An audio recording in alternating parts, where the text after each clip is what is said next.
The content of this podcast is for informational purposes only and should not be considered medical advice. Always consult with a qualified healthcare professional for any health concerns. Take care of yourself out there.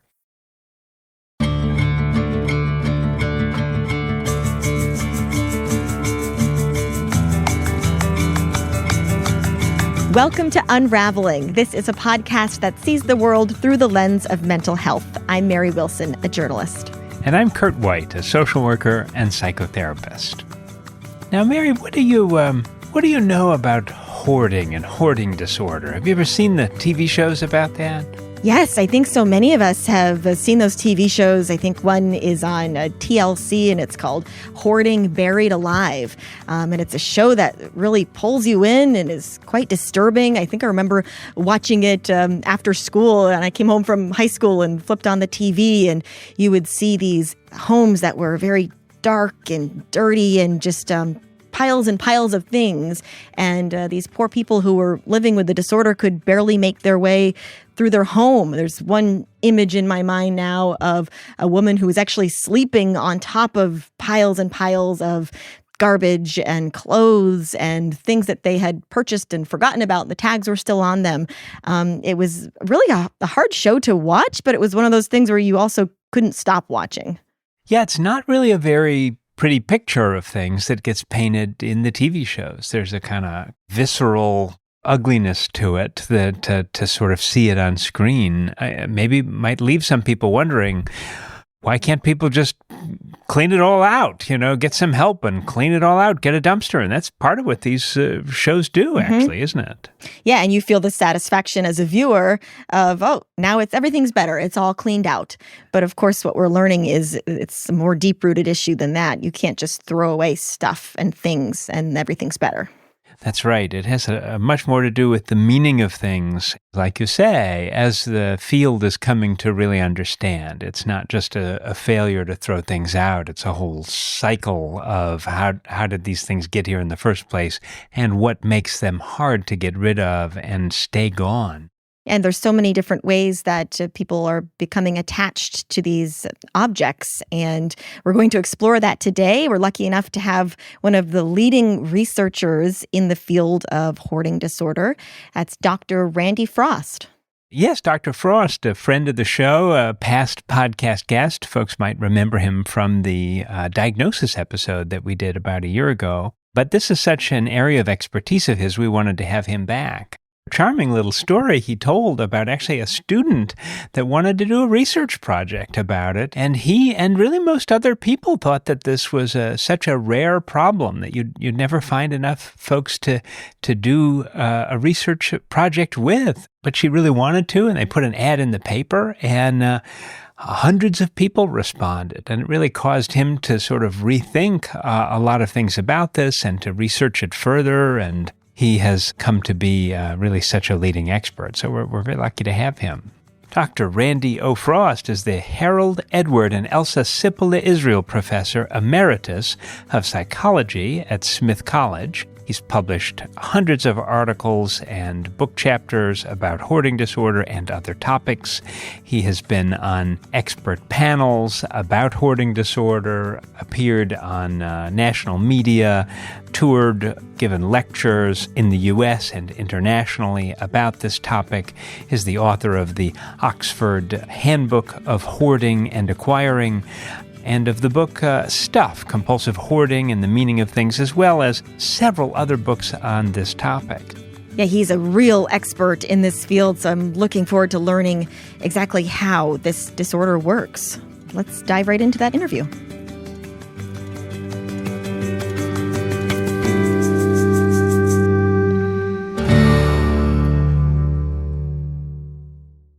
Well, Professor Frost, welcome to Unravelling again. Thank you. Nice to be here. Absolutely. So today I wanted to talk with you specifically about hoarding and hoarding disorder. Sure. This is a specialty, or one of the world's specialists on this topic, as I understand it, actually.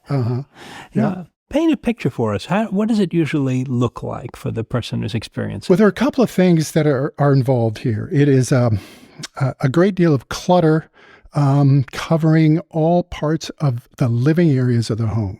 And in order to be considered hoarding, it's got to be in the living areas of the home. So if you've got a bunch of clutter in your attic or your garage or outbuilding or even in a storage locker, it's not really considered hoarding until it impinges on the living areas of the home.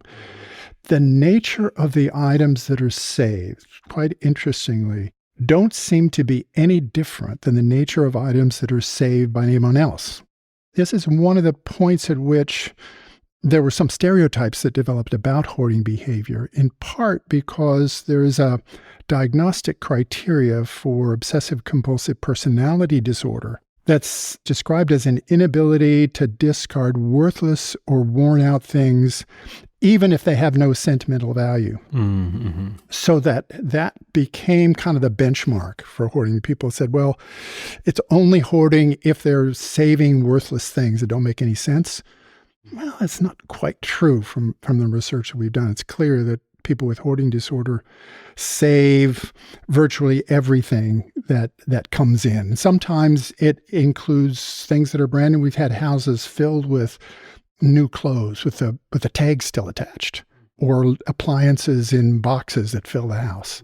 This notion that's only worthless and worn out things or trash is incorrect from the standpoint of what makes up hoarding disorder. Mm-hmm. It might or might not. It might or it might not. Yeah.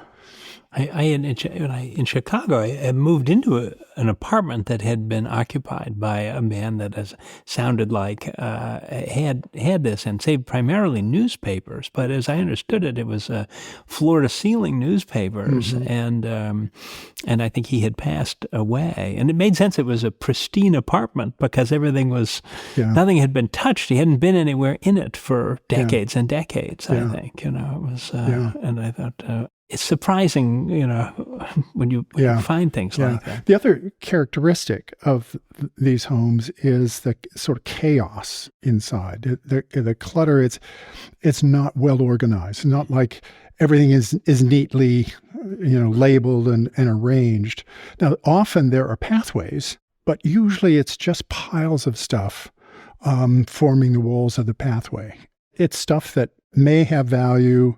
It's also stuff that's not well organized, which are the two main things you see when you walk into someone's home. Now, sometimes you get more squalid conditions, and that's not in the majority of cases. A minority of cases have more squalid conditions. Usually those are associated more with people who have trouble letting go of things that they perceive to be wasteful, like food they bought that's starting to go bad.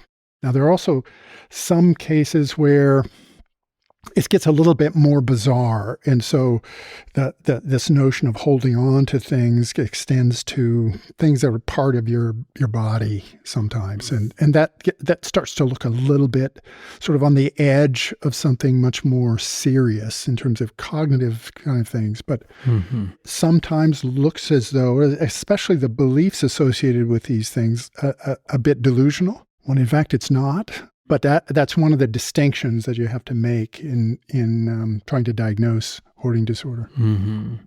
Is that similar to the way that sometimes OCD thoughts can sound unrealistic to the point of being almost delusional, but are not? Absolutely. There is some overlap in some of the cases where letting go of something, you can't articulate why it is you're saving it. You just can't let it go. And that not just right experience feeling is one that is common to some forms of OCD. Mm-hmm. Is there usually an emotional attachment to the objects that's being saved? And what does that look like? Yeah, the nature of the attachments. And here's where it gets pretty interesting, because the diagnostic code focuses on the behavior. It doesn't say anything about the nature of the attachment. And when it comes down to it, if we're looking for a core for the disorder, really that core is somehow wrapped up in the nature of the attachments. And I think of the attachments that we see as coming into a couple of different areas. And the first area has to do with the sense of identity or opportunity. And it covers a couple of different things. The notion that this object represents an opportunity for me in some way. And if I throw it away, I've lost that opportunity. way of thinking about it, as we mature as human beings, we learn that in order to take advantage of opportunities that are in front of us, we have to let some of them go to take advantage of others. But what if we never got that message? What if we never learned to do that? We just couldn't tolerate letting go of an opportunity. What would happen eventually is that our lives would become ineffective. We wouldn't be able to manage. Mm-hmm. The other pieces of this kind of attachment have to do with identity, though. And one of them has to do with wanting to keep things that allow me to create a new identity. Mm-hmm. So one of the cases we describe in our book Stuff is a woman who had cookbooks, 400 cookbooks. And she saved recipes from the newspaper. She saved magazines that had recipes in them, but she never cooked. And what she said was, well, if I get rid of them, I won't be able to do what I want to do. I want to see myself as a good cook and a great entertainer. I'd love to have dinner parties for my friends. And having these things allowed her to live that fantasy, and only as a fantasy, not as real life, because she couldn't. Because her home was too crowded and she had too many recipes to choose from to be able to put that into practice. So it was really, her behavior was being reinforced by this dream she had of becoming a great cook. That's this sort of opportunity for a fantasized future here. And you hear this in males, it looks a little bit different. For in males, what happens is you see them saving everything because I might be able to use that someday. Or I might have a plan to fix this thing, and I'm saving this broken thing because I'm going to fix it and use it. So that's who I am. Right. But they never get around to actually fixing it or using those things. So you see the same fantasized future being a part of the attachment to the object and the reason for saving it. And sort of the opposite of that is this sense of wanting to preserve an idealized past. Mm-hmm. So anything that I had some kind of interaction with in the past, it feels like if I try to throw this away, it feels like I'm losing that piece of myself. Mm-hmm. Another kind of attachment has to do with the level of distress that this creates.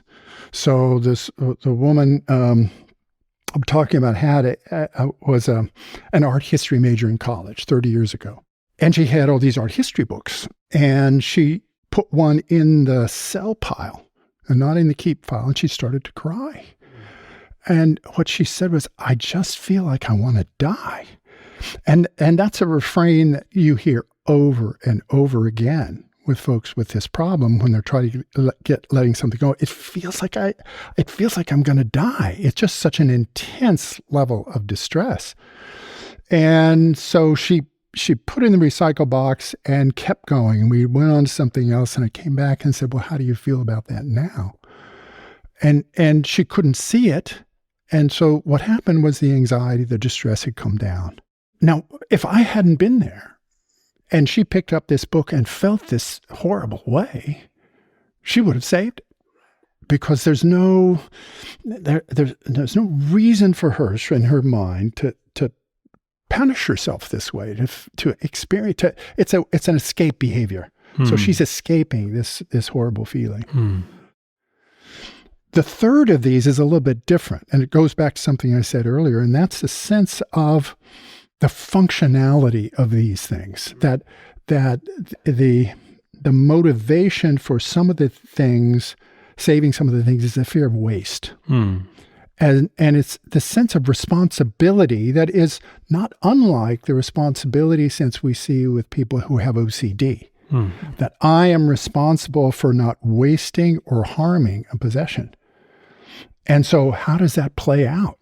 Well, we have cases, people who do things like they save the cardboard boxes, cereal boxes, and use them as stationery so they don't waste it, so they don't throw it away.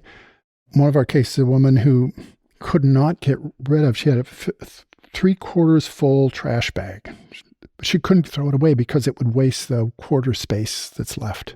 So this fear of waste, it's almost as though it's a sense of scrupulosity, an OCD kind of scrupulosity that leads them to feel guilty. And so the motivation here is guilt rather than fear of loss.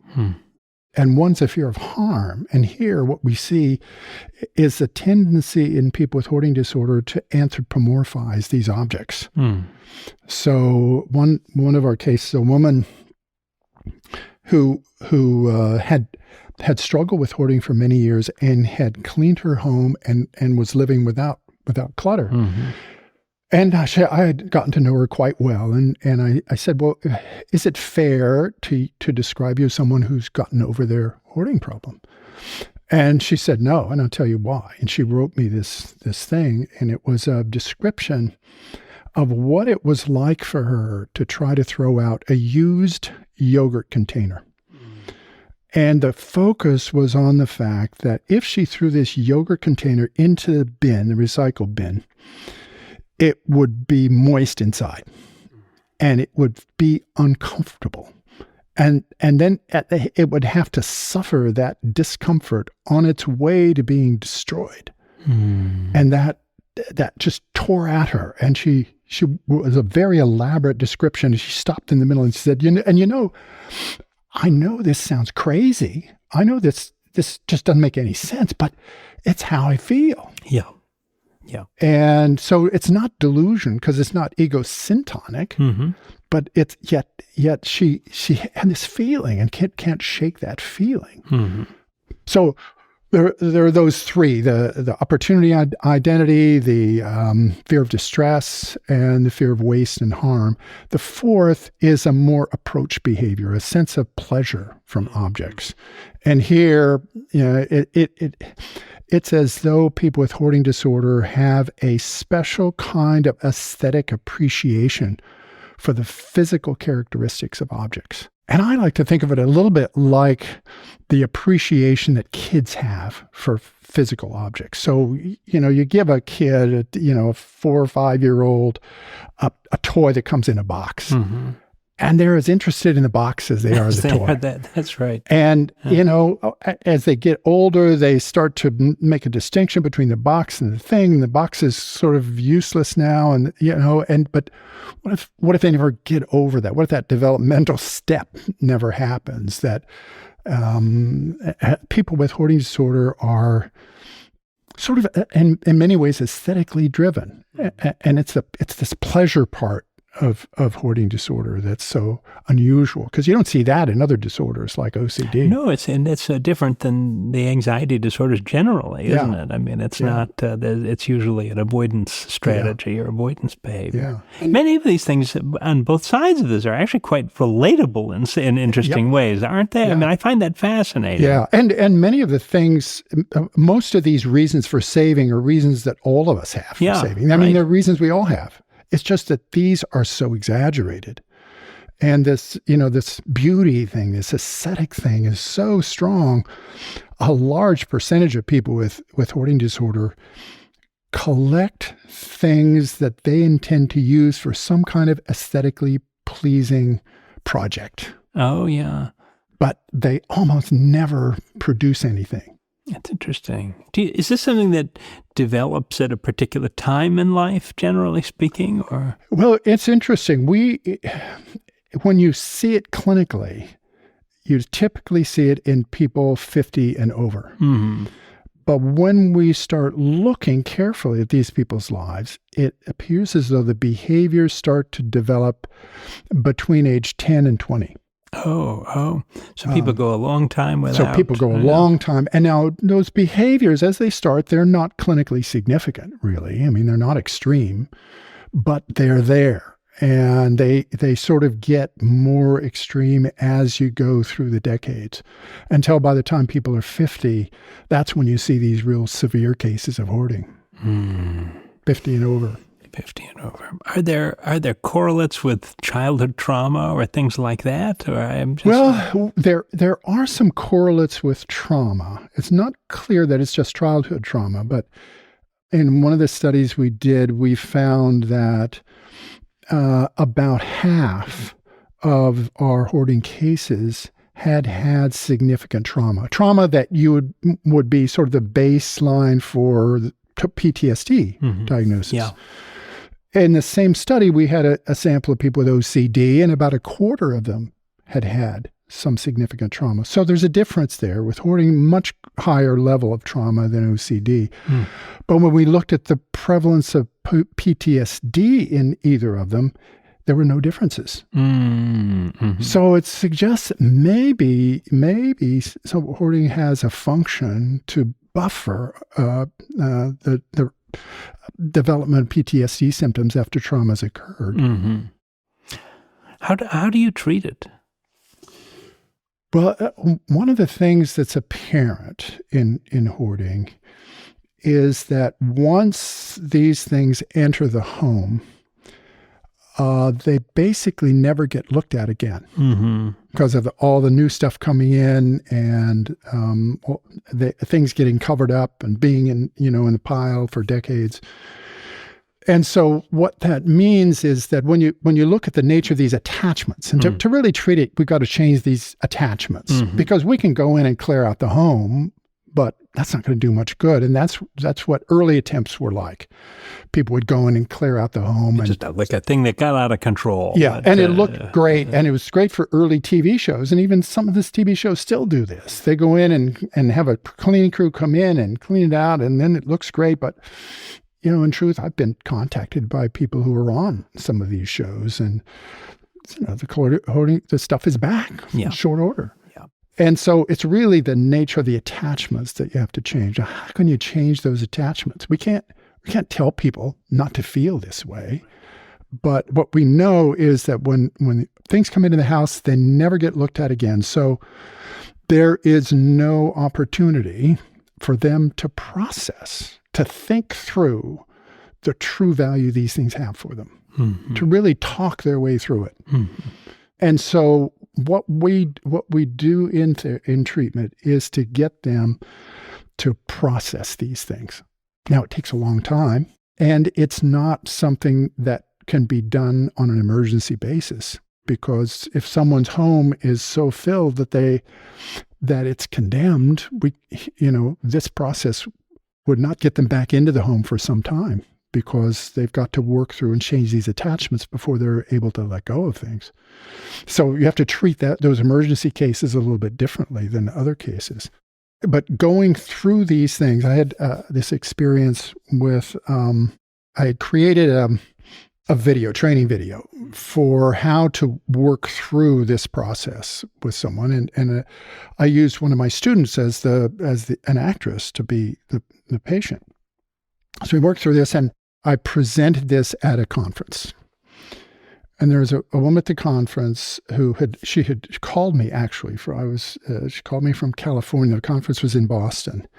The week before the conference, she called me and said, "I've got this problem. What do I do?" And I said, "Well, if you have the chance, come to this conference." And so she came. She was in the audience, and she came up to me afterwards, and she said, "That video wasn't very convincing." And your acting, number one. She turns out she's an acting coach. Oh. and so she said, if you want a real video of what this is like, why don't you do it with me? And I said, great. And so we started doing that, and she went back to California, and she would film these clips of herself trying to get rid of stuff. Hey, Randy, so I don't even wear contacts. I don't know where the hell I got this, but it's in my life, and it needs to not be in my life. It's just a good little compact holder for people who wear contacts. I'll just bring it to my exercise class tomorrow, and I'm sure one of the people there will think it's cool and take it. Thanks. And boy, you can really see what this is like, because she was articulate and dramatic in the sense that she really showed herself. She's, with lots of concerns, lots of angst and depression and anger and hatred toward me for getting her involved in this, and over the course of the next 2 years, she sent me 200 or more of these things. Wow. Yeah. Hey, Randy. Hey, Randy. Hey, Randy. Hey, Randy. Hey, Randy. So this was a mug from when my daughter was little, a Halloween mug. A pen that kind of works. I don't need a kind of works pen. And here's another favorite box because it does the snap thing. This is an instruction manual in like every language possible on how to use a hot iron. That I thought was really cute, especially because it had a spider. Can you see the spider? I just love seeing pictures of animals. See, look how beautiful that is. But what am I going to do with it? I mean, it is from June. June's over. Very cool. Very much going into recycling. So it's going to go as well. I really want to do this. I really want to put a plant in it. Oh, Randy. I really want to put a plant in it. All right, I'm going to think on it. This is going to have to be an I think on it till tomorrow. Because I really don't want to let it go. I'll think on it and get back to you. Bye. Hey, Randy. So I don't even know if I did this one before, but my friend loves Norman Rockwell, and I'm giving him my plates from Norman Rockwell. I couldn't be happier. It gives me so much joy to give other people joy. So he's at the door, and I'm giving it to him now. Thanks. And I just went to this same conference. It was in Chicago this year, and she and I did a presentation together. Oh, that's wonderful. And she said, it's just amazing to me to look back and see how much difficulty I had with this, because now I can get rid of things easily. Oh. So it's a remarkable kind of thing, but it's people have to really work through the root of it in a heart-wrenching way. In a heart-wrenching way, with someone else that can help. It sounds like that therapy part of it is really there's going to be a important. lot of discomfort. Yeah. A lot of discomfort. But the thing is, by doing the same thing with all the anxiety disorders, you just have to learn to tolerate it and get to the point where, you do feel bad, but it's okay to feel bad. Right. So that piece of it looks a lot like an anxiety disorder. Mm-hmm. But it's not just anxiety. It's depression. It's anger. It's, frustration. It's some kind of nostalgic feeling almost that you have to experience and get used to. Grief, I guess, is probably a good way of describing it. What does it do to people's relationships with loved ones if they're struggling with this? Yeah, here's a real bugaboo, a real problem in that by the time people come in for treatment, they're 50, 60 years old. They've had decades worth of conflict with their families. And many times, especially if it's a serious case, the family members have given up on them and said, we won't have anything more to do with you. So then you get these basically lonely people now who've got nothing left except all this stuff. And the stuff doesn't do anything for them. Even though it's hard for them to get rid of it, it doesn't really do anything for them emotionally. And so that kind of fractured family is the most common family type we see in hoarding disorder. And people with hoarding disorder are more likely to be either divorced or never married.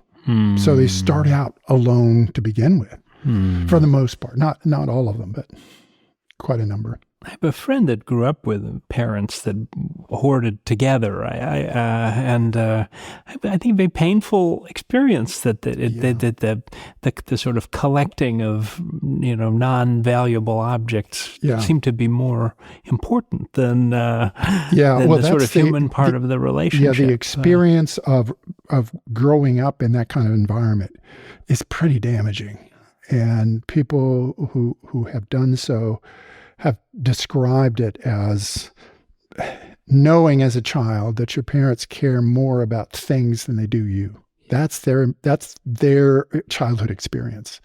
And that you carry that for a long time until you find out what this is really like, that this is a disorder. Parents have little control over it. Yeah. What is it that usually gets people to come into treatment? It takes so long. Is it sort of like substance abuse where something forcibly interrupts a pattern with a consequence? Sometimes it is. Sometimes there's an ultimatum from family members. I'm not going to allow the grandchildren to visit you if you don't do something. Or I'm going to leave you. Or sometimes the authorities come in and say something about it. Those are those emergency kind of cases. Emergency personnel can't get through, can't get into in case a fireman can't get in there if there was a fire and so forth. And so there are pressures that come to bear on people with this problem. Sometimes it's neighbors complaining about the stuff that accumulates outside. And sometimes people just get to the point where they're tired of it, and they can't quite control it. Mm-hmm. Yeah. So the diagnosis of hoarding disorder focuses on the discarding part of it, but where does the stuff come from? How does it get into people's houses and lives? Yeah, that's a great question. A real flex point in hoarding disorder, when the diagnosis was being put together, we still had relatively limited information about hoarding, about the diagnosis of hoarding. And we did have a number of articles that indicated that among people who fit this set of criteria that we talked about, a large number of them acquired excessively. But what does it mean to acquire excessively, and how do you measure it, and how do you know what a large number is? And so those are questions we didn't really know much about the answer to. But now looking at it, what we know is that one of the studies we did, for instance, we found that about 80% of the people acquired excessively who had hoarding disorder. But most of the rest of them, all but just a small percentage, most of the rest of them said they avoided places where they might acquire things. Oh, I see. Yeah. So even though they said, I don't have a problem with acquiring, it's because they were avoiding They these were taking things. active steps not to do it. Yeah. Exactly. Mm-hmm. And so as the research continued, what we have found, even since the diagnostic code was put in place in 2013, is that if you look at excessive acquisition as a variable alongside difficulty discarding, they both are powerful predictors of one unidimensional concept. And in fact, the acquisition may be a little stronger than difficulty discarding. Oh, wow. So it really is at the core of this disorder. So I think the next round of the diagnostic code, we may see a change in the diagnostic code to incorporate acquisition into the diagnostic criteria rather than being a specifier. Right now, once you get the diagnosis, you have to specify whether it's with excessive acquisition or not. Mm-hmm. And I think that may change with the next iteration because acquisition is so important. And we know in treatment, if we can treat people for difficulty discarding, but unless we also treat them for acquisition, there's stuff's just going to keep coming in. Yeah. And it's a little bit easier to treat the acquisition part. What do you do for that? Well, there are two major things we do that seem to work fairly well. The first of them is we know that what happens with people when they're out and in the middle of an acquiring episode is that their attention is narrowly focused on that object. And so narrowly focused on that object that they have lost the context of their life. So they're thinking about this object and how great it is, but they're not thinking about the fact that they don't have money for it, they don't have room for it, they already have one of these at home. And all those variables that would play if you're trying to decide to acquire something are gone because this focus of attention is on how great my life's going to be with this. So the first thing we do is we have them sit down with us and we generate a set of questions that they think they should ask themselves before they acquire something. Oh, yeah. And for the most part, it's the same. Everybody comes up with the same questions. Do I have anything like this? Do I really need it? Do I have money for it? Do I have space for it? Can I do something else I have that will suffice instead of getting this? All those kinds of questions. And we put them on a piece of paper, and in our workbook, we have them write that in one of the pages of the workbook and cut it out and carry it with them. And wherever they go, if they want to buy something, they pull these things out and they go through and they make a decision. Check it about against. it. Yeah. That's interesting. You reminded me of a person I knew in Chicago a long time ago who had some other serious mental illness, but used to pick up used cat litter on the side of the road that other people had thrown out, and he could tolerate it that the staff in the place he lived would throw it out, although he didn't like it. But he couldn't stop collecting new, and if you asked him, what are you getting this for? He didn't, he said, well, you never know when it's going to come in handy, which sounds like a punchline or something, but he was really quite serious. I think he had a kind of a thought that he needed it. Yeah, there might be some use for it. There might be some use for it. He was going to find, he didn't know what it was yet, but he needed, and I think it was, probably physically painful for him to walk by, something like that on the street and not take it. That's where this avoidance conditioning comes in. Avoid experiencing that sense of loss by not buying something, by actually buying it. So it's a negative reinforcement of the behavior. The other way we treat acquisition is to treat it a little bit like we would treat, or like we would be setting up a physical fitness routine. If you're going to run a marathon, you don't start out running 20 miles.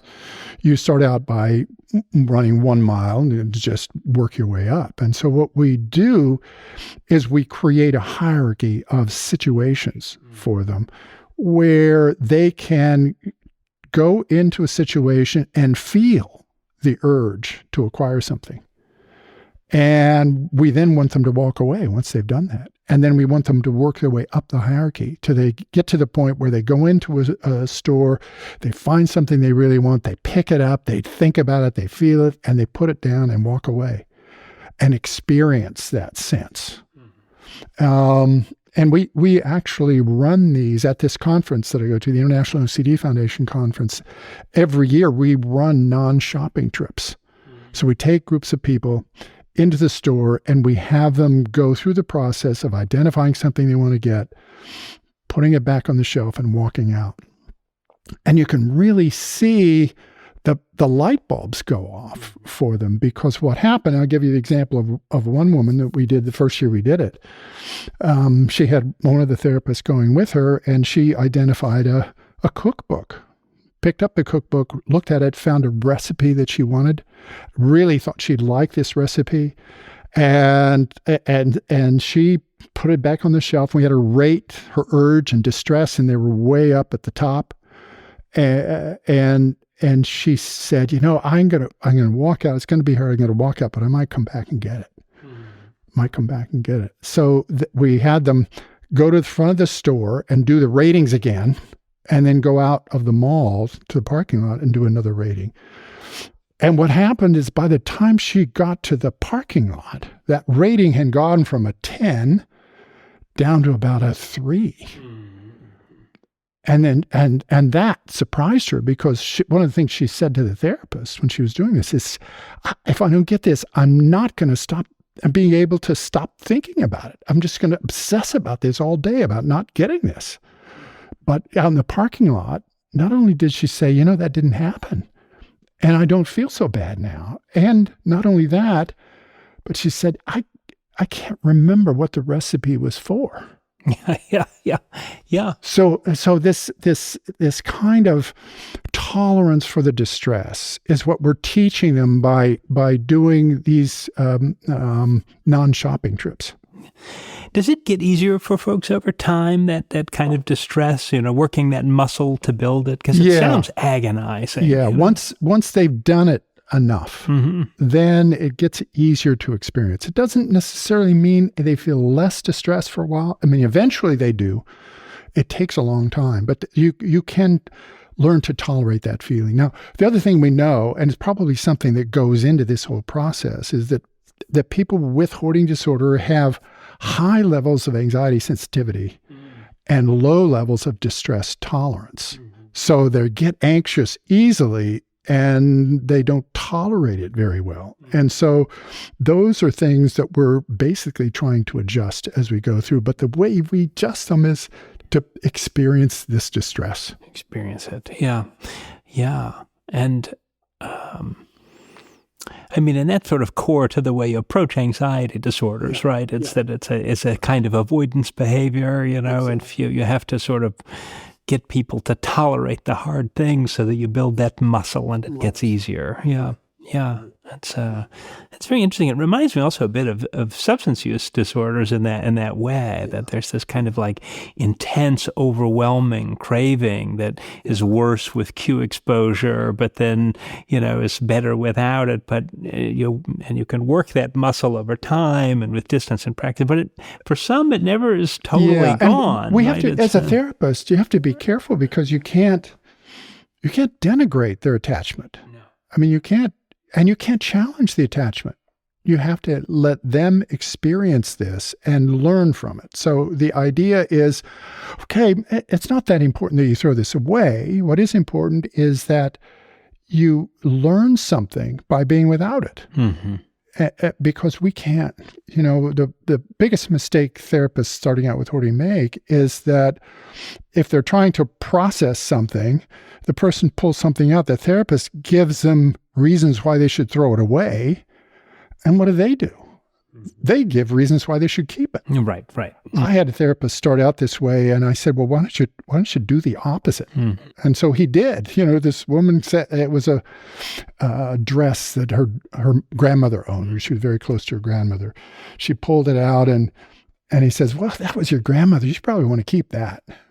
And she said, and all of a sudden she looked shocked and said, yeah, but I have all these other stuff of my grandmother. So they sort of switch roles. It's this ambivalence that has to be worked through. It's straight out of motivational interviewing. Yeah. I was going to say that's that kind of there's that sort of internal work to preserve a certain equilibrium. Exactly. And that's what they have to work through. Mm-hmm. And our role is just to be there as sort of an observer and maybe to help keep them on track, but not to argue with them to throw stuff out, but to help them stay on track to solve this problem. Mm-hmm. Now my experience of you talking about this is that you've given a lot of really powerful success stories, and you seem energized by that. I find that interesting because this is a hard problem. Actually, it's a hard problem, but I think the thing that I find exhilarating is that these folks are so interesting and so and they're hurting and they tend to be quite bright and you want to get them involved in thinking about, well, what's happening to me and how do I understand what's happening to me? And that's where the passion comes out in terms of because the idea is to try to get people to celebrate their possessions.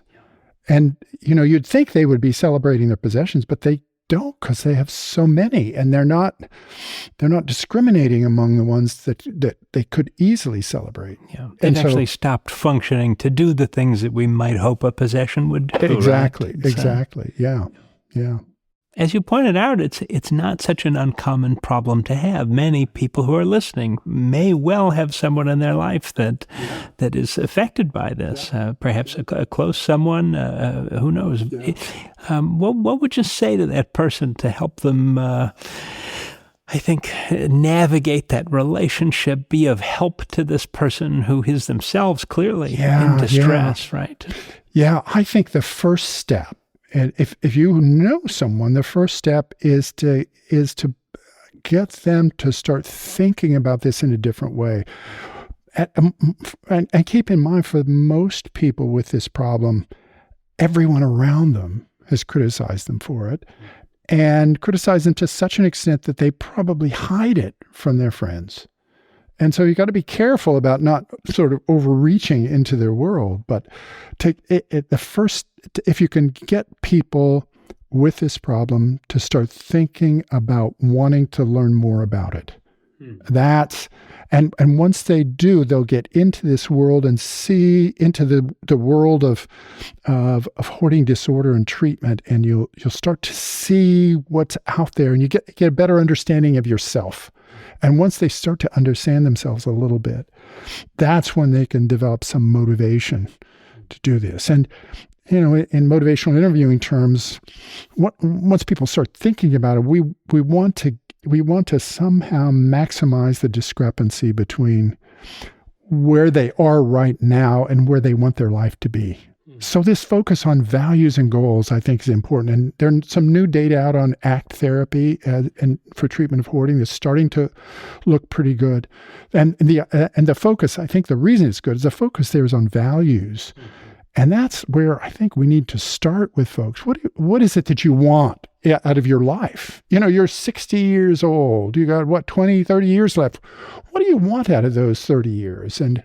And they'll go through a series of things. Well, what is it like now? And how do you get there? And, and sort of incorporate in that this sense of, well, how do we figure out which objects you should really treasure and which ones aren't giving you what you want? That kind of investigation really, I think, is a good starting point without being critical and without, going in and, the tendency, and you can see it with anyone in a helping profession. We're all taught to try to help someone in the quickest, easiest way possible. And you go into someone's home and look at this and you think, oh, gee, in about 4 hours, I could have this place looking much better. But boy, it's a much larger, or it could feel hopeless, I think, in the sense of being overwhelming on the other end of it. Right? Yeah. I think that's the first thought most people with hoarding problems have when they do decide maybe I should do something about it. They say, well, I can't. It's just hopeless. Yeah. But getting them to start thinking about objects to treasure, getting them to start thinking about working through what the real value of these possessions is for them. And the only way to do that is to start letting some of them go. And then what's valuable. And you also learn, okay, I really wanted that. And I really would like to have kept it. And maybe I should have, but it's gone and the world's not going to end. Yeah. Yeah. Which is another lesson that doesn't come through. If you never throw anything away, you don't learn that, you can do without something that you really wanted. Yeah, yeah. That's very inspiring, actually, I think. I think the idea of helping people to find, a value in their life, to find a way to actually enjoy the thing, and to get the result that the behavior promises but doesn't deliver on. Yeah, right? Exactly. Yeah. That's a good way of putting it. Yeah, yeah. Well, Professor Frost, thank you so much for talking with us again. I've learned really a lot. Well, thank you for having me. I enjoyed it.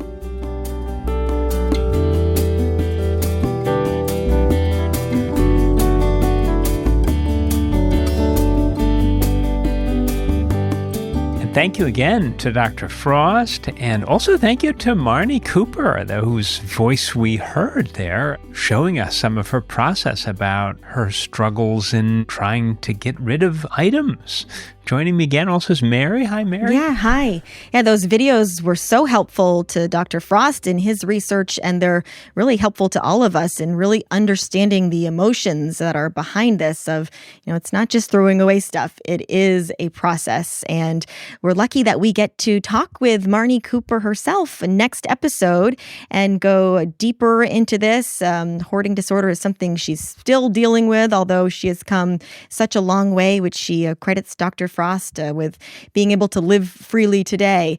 But it's something that is still part of her life, and we're going to learn much more, and really helps us have so much more empathy and compassion to the people that have to deal with this. And this is the very person Dr. Frost spoke about, having called him while he was about to present at a conference. And he said, come to the conference, right? This is her. Yes, this is her. And she actually presented alongside him eventually and is really passionate about helping other people sort of come out of the shadows and share their stories and get help.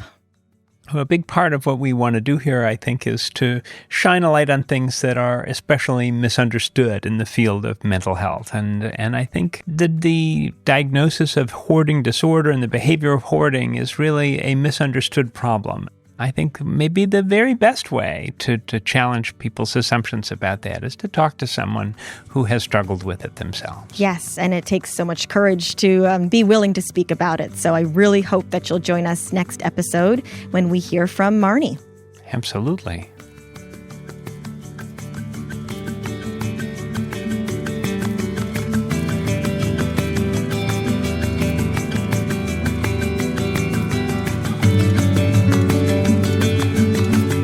Unravelling is brought to you by Brattleboro Retreat.